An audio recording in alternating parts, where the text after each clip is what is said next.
అందరికీ hi friends. Welcome to Bhuvan TV YouTube channel. Group for GRL list కోసం 7,00,000 పైగా మంది అభ్యర్థులు ఎదురైతే చూస్తుండడం జరుగుతుంది. అయితే అంతకన్నా ముందు చిన్న ఇన్ఫర్మేషన్ చూద్దాం. నిరుద్యోగి ఆత్మహత్య, ఉద్యోగం రాలేదన్న మనస్తత్వంతో యువకుడు ఆత్మహత్య చేసుకున్న ఘటన మహబూబాబాద్ జిల్లాలో జరిగింది.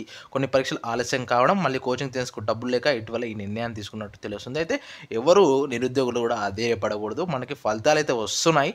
డెఫినెట్గా ఈ జీఆర్ఎల్ అప్డేట్ పైన డిసెంబర్ చివరి వారంలో మనకు ఈ జీఆర్ఎల్ లిస్ట్ అయితే విడుదల చేస్తామన్నట్టు ఒక వార్త అయితే మనకు సమాచారం అయితే అందిందనమాట. అండ్ డెఫినెట్గా ఇప్పటికే టీఎస్పీఎస్సీ జరిగిన పరీక్ష ఫలితాలు తొందరగా విడుదల చేసి నిరుద్యోగులు ధైర్యాన్ని నింపాలని వేడుకుంటున్నట్టు ఒక అభ్యర్థి అయితే కోరడం జరిగిందనమాట. తెలంగాణ సీఎంఓ ఐఎన్సీ తెలంగాణకి అయితే ట్యాగ్ చేసి రాశారు. ఎందుకు సార్ ఏ పార్టీ అధికారంలోకి వచ్చినా నిరుద్యోగుల ఆత్మహత్యలు ఆగట్లేదు? టీఎస్పీఎస్సీ ప్రక్షాళనకు పాత ఫలితాల ఇవ్వడానికి ఏంటి సార్ సంబంధం? నిరుద్యోగుల్లో ధైర్యాన్ని ఆత్మవిశ్వాసం నింపడానికి ఇప్పటికే నిర్వహించిన 15 నోటిఫికేషన్కు జాయినింగ్ ఆర్డర్స్ ఇవ్వాలని ఆశిస్తూ కోరడం జరుగుతుందన్నమాట. అయితే టీఎస్పీఎస్సీ తప్పిద వల్లనే ఇప్పటికి ఎంతోమంది జీవితాలు బలయ్యాయి. అయితే డిసెంబరు ఈ 4th వీక్లో మనకు జీఆర్ఎల్ వస్తుందనేసి ఒక అభ్యర్థి కాల్ చేయడం జరిగింది, మన సబ్స్క్రైబరు.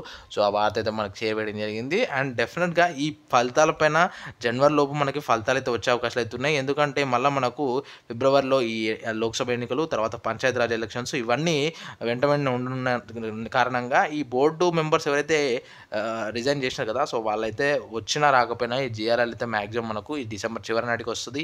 అండ్ ఈ బోర్డు మెంబర్స్ కూడా ఫామ్ కావడానికి ఒక వారం 10 రోజులు అయితే టైం పడుతుంది అనమాట.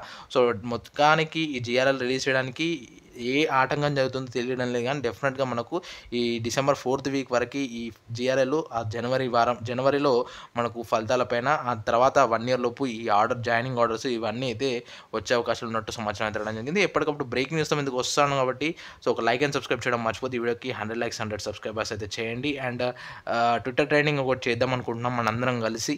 సో దానికి ఓకే అయితే ఇంట్రెస్ట్ అని రాయండి. సో ట్విట్టర్ ట్రెండింగ్ చేపించేసి మనము ఒక 7,00,000 మెంబర్స్కి ఒక కంప్లీట్ క్వశ్చన్ మార్క్ కాకుండా ఒక కంప్లీట్ కంక్లూడెడ్ ఇన్ఫర్మేషన్ కోసం గవర్నమెంట్ నుంచి రాబడదాం. సో ట్విట్టర్ ట్రెండింగ్ చేస్తే డెఫినెట్గా గవర్నమెంట్ అయితే మనకి రిప్లై అయితే ఇచ్చే అవకాశాలు మెరుగ్గా ఉన్నాయి. సో ప్లీజ్ లైక్ చేయండి, వీడియో మీ ఫ్రెండ్స్ వాళ్ళకు కూడా షేర్ చేయండి, వాళ్ళకు కూడా తెలియచేయండి ఈ న్యూస్ని. So this is Bhuvan signing out. జై హింద్.